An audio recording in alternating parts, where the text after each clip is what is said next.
দুজন তার মানে রাত্রেবেলা রেস্টুরেন্টে গেলেন না, ঘরে খাবার আনিয়ে নিলেন, তাই তো? আমি বলেছিলাম, উনি বললেন ডিনারটা ওনার ঘরে করে নেওয়ার জন্য। নেকু পুষু সোনা আমার, উনি বললেন ওনার ঘরে ডিনার করে নিতে।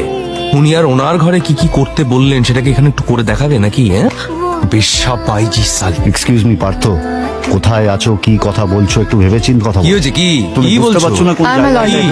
কয়েকটা প্রশ্ন করতে পারি? হ্যাঁ শিওর। মারা যাওয়ার সময় সূর্য কোথায় ছিল? রুমে। কটার সময়? 3:30। দুপুর 3:30।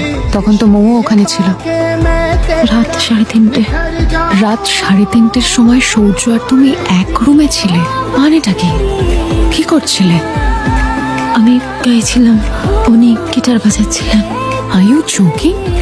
রাত 3:30-র সময় সূর্য গিটার বাজাচ্ছিল তোমার সাথে। আমাকে দেখে কি মনে হয় ঘাস খাই আমি?